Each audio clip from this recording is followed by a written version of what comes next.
Kenapa jadi kayak gini? Kalau Mas Lukman suamiku tahu, bisa gawat ini.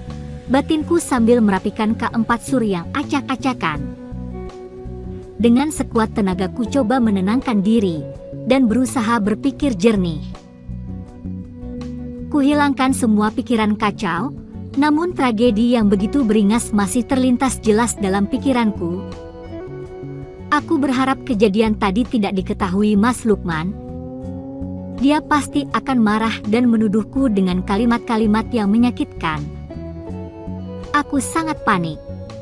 Segera kupakai busana, sambil membersihkan bagian-bagian yang tampak B4 Zah, akibat semburan dahsyat.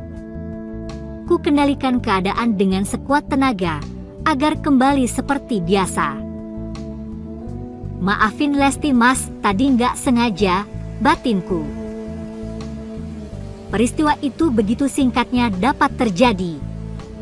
Padahal sebelumnya, jangankan disentuh, tertarik dengan pria lain merupakan pantangan bagiku. Tapi setelah kedatangannya dapat merubah segala-galanya. Dan ini mungkin salah Mas Lukman juga. Beberapa bulan terakhir jarang memenuhi kebutuhan batinku. Memang usia pernikahan kami terpaut 10 tahun, dan kini aku baru sadar, ternyata harta bukanlah jaminan untuk sebuah kebahagiaan. Awal sebuah kisah terjadi, pada pertengahan bulan Agustus, datanglah sesosok pemuda ke rumah. Dia adalah tetangga Mas Lukman berasal.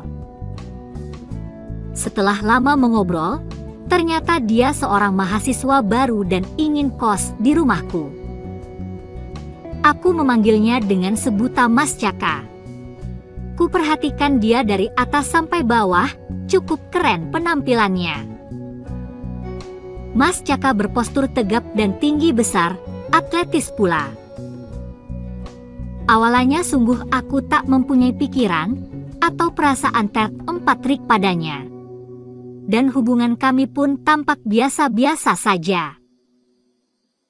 Bahkan dapat dibilang cenderung agak kaku, tapi Mas Caka selalu bersikap baik padaku.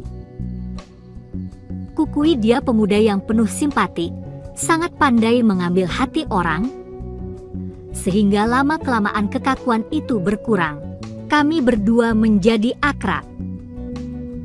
Aku pun sering meminta Mas Caka agar membantuku saat pekerjaan rumah menumpuk. Selain itu, aku juga sering cerita tentang kehidupan rumah tanggaku. Sampai-sampai urusan pribadiku pun aku ceritakan padanya. Memang dia sangat pandai memancing. Hingga suatu ketika, setelah 1 bulan dia kos di rumahku, waktu itu aku sedang lembur membantu membuatkan laporan penjualan suami. Mulai dari laporan mingguan, bulanan hingga sampai laporan tahunan. Mas Caka juga sibuk membantuku. Tiba-tiba, "Permisi Mbak, bisa ganggu nggak?" tanya Mas Caka sopan. "Ya ada apa Mas?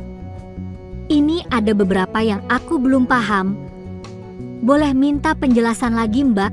Mas Caka bertanya lagi. "Iya, mana yang kamu kurang paham?" Jawabku sambil menyuruh dia duduk di sofa di sampingku, dan aku pun memberikan penjelasan panjang lebar padanya. Setelah dia paham, tiba-tiba Mas Caka menyeletuk. Mbak, kata Mas Lukman hari ini Mbak Lesti ulang tahunnya. Boleh dong saya ngasih hadiah ulang tahun?" "Mas Caka ini ada-ada saja. Wong kerjaan ini aja belum kelar kok," sahutku. "Tapi boleh juga dong. Yang penting hadiahnya harus banyak," imbuh jawabku. "Siap Mbak, tapi syaratnya Mbak Lesti harus pejamkan mata. Mau nggak Mbak?" tanyanya lagi. "Serius Mas? Oke, kalau cuma itu syaratnya Mbak mau," kataku sambil memejamkan mata. "Awas jangan buka mata, sampai aku memberikan aba-aba," kata Mas Caka lagi. Sambil terpejam, aku penasaran dengan hadiah yang akan dia berikan. Tetapi, ya ampun, pada saat mataku terpejam, tiba-tiba aku merasakan ada sesuatu yang hinggap di Watch 4H, tidak hanya mencentuh. Sesuatu itu juga terasa telah mengempatnyutkan, lalu aku langsung membuka mata. Mas Caka begitu dekat denganku, mendapatkan itu. Aku tidak berusaha menghindar, beberapa saat yang cukup lama, Mas Caka masih meneruskan lagi. Jujur aku begitu sangat menghayati dan menikmati. Bahkan secara sadar aku juga membalas dan mengimbanginya. Sampai kemudian aku tersadar, aku baru ingat kalau Mas Lukman lagi bekerja, aku lalu mendorongnya. Hingga Mas Caka terjengkang ke belakang. Mas Caka, seharusnya ini nggak boleh terjadi, kataku dengan nada bergetar menahan rasa malu dan sungkannya menggumpal di hatiku. Maaf kalau aku terlalu nek 4D. Tapi inilah kenyataannya, aku trek 4 trik sama Mbak Lesti, ujarnya lirih sambil meninggalkanku. Seketika aku merasa sangat menyesal, aku merasa telah berhi 4 nat pada Su 4 Mi. Tapi anehnya, hal itu masih kembali terjadi lagi. Pada suatu hari, Mas Caka pulang kuliah lebih awal, lalu mengajak aku makan di luar. Memang pada hari itu aku belum memasak, karena aku juga merasa lapar. Akhirnya aku turuti saja permintaannya Mas Caka. Selesai makan di sebuah restoran, kami ngobrol banyak hal dan tak lama kami pun pulang. Anehnya setelah jalan beberapa kilo bukannya Mas Caka menuju alamat rumahku, tapi malah membelokkan masuk ke tempat mewah. Mas Caka, kenapa kok malah ke sini? Tanyaku. Aku ingin merayakan ulang tahunnya Mbak, biar lebih terkesan, jawabnya sambil menatapku. Sebagai seorang istri, aku adalah wanita setia pada suami. Aku berprinsip tidak ada pria lain yang bisa singgah di hatiku, apalagi sampai mencentuhku, kecuali suami yang sangat kucintai. Namun kesetiaan itu akhirnya runtuh juga. Dari kaca lemari yang terletak di samping dalam ruangan, aku bisa melihatnya. Aku kayak tenggel 4M di sepetak K4 Surbus 4 saat itu. Dadaku deg-degan kala melihat diriku melalui kaca itu. Kenapa aku bisa seperti ini? Batinku. Kini aku telah bersamanya, dan itu bukan Mas Lukman Su 4 Miku. Udah hampir setengah jam. Lalu, sekarang gantian dong, kata Mas Caka memohon. Mbak nggak bisa Mas, lagian Mbak masih T4 kut, jawabku dengan malu-malu. Oke kalau gitu, aku mohon pack 4 min saja. Please deh, ujarnya sambil menyot-nol rekan ke hadapanku. Aku sangat kagum saat melihatnya, dan agak canggung aku mengiyakannya. D4 daku berdebar-debar saat aku memul 4i-nya. Sejenak aku sempat mem 4 yang kan? Bagaimana gulung 4N segede ini bisa digunakan? Berbedakan dari yang kemarin, ucapnya seolah mengejekku. Aku tidak menjawab. Walau emang begitu berbeda sangat jauh bila dibandingkan dengan yang pernah kulihat selama ini. Kini dia berhasil memintaku. Sementara aku hanya bisa pasrah. Mas Caka, untuk yang satu ini jangan ya, aku tidak ingin merusak persaudaraan yang sudah terjalin lama. Ucapku penuh harap. Mbak Lesti, apa nggak kasihan padaku? Aku sudah terlanjur kayak gini. Anggap ini hadiah istimewa ulang tahun Mbak. Please deh aku mohon, kata Mas Caka dengan terbata-bata dan wajah yang memelas. Entah karena tidak tega, atau karena aku sendiri, yang terlanjur terbawa Su 4 sana, aku pun P4 zerah saja ketika itu dimulai.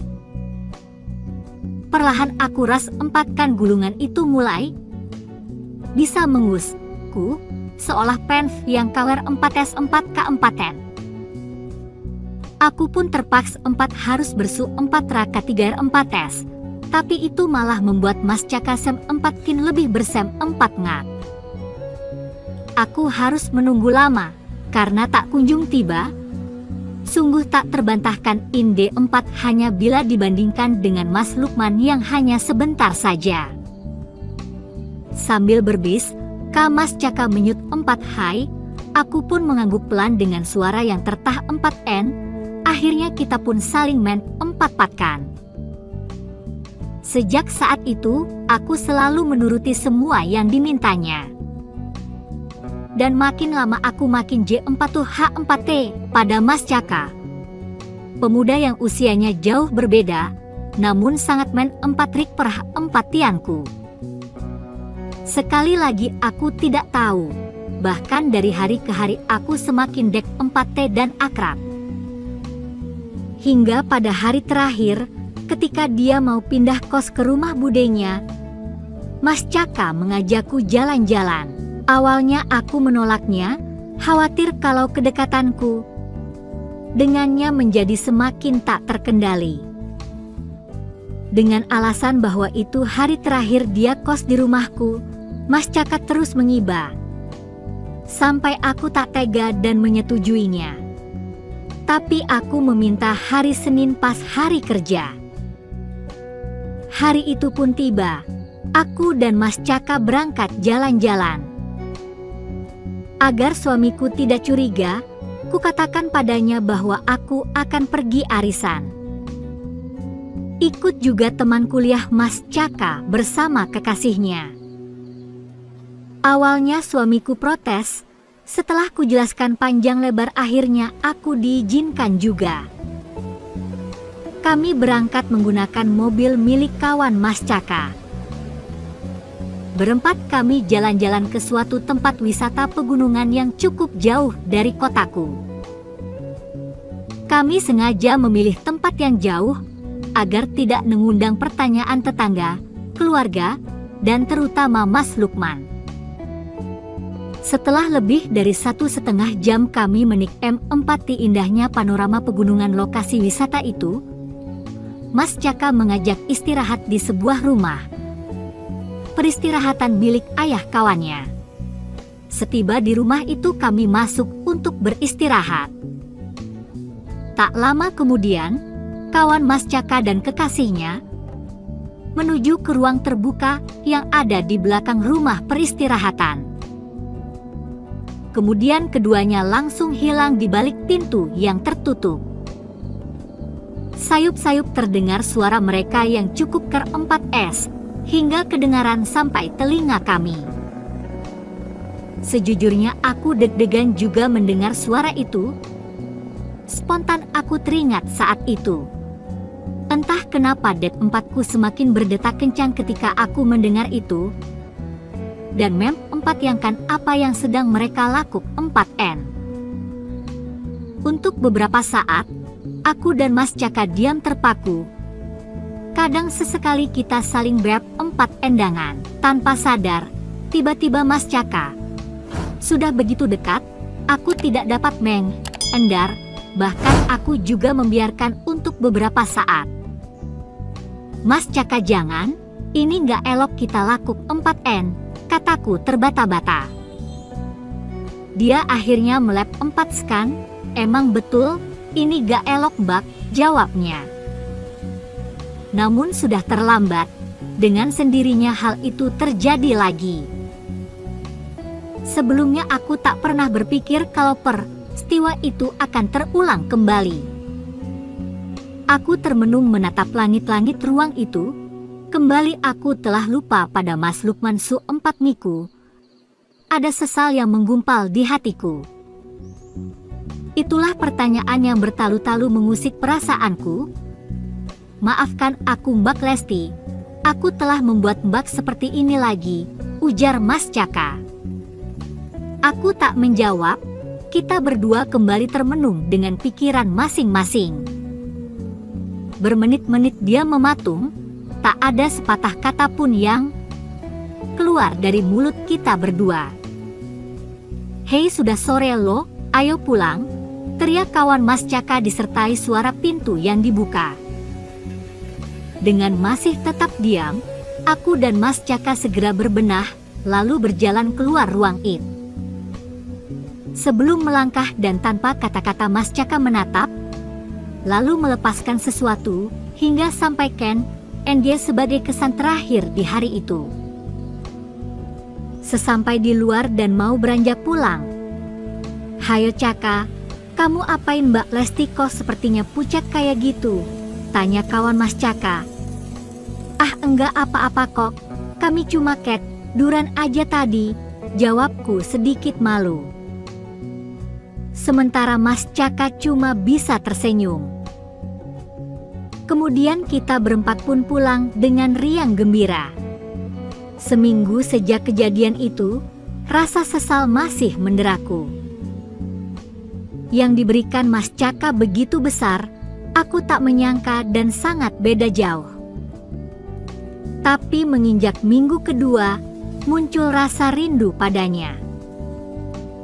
Dadaku sering berdebar-debar kalau mengingat hal luar biasa yang telah terjadi. Aku selalu terbayang akan kejutan-kejutan yang diberikan. Itu semua tidak dimiliki oleh suamiku yang terus dimakan usia. Sementara aku yang selalu rajin merawat diri malah makin ingin merempatsakan lagi. Akhirnya kuputuskan, sejak itu aku sering jalan-jalan dengan Mas Caka.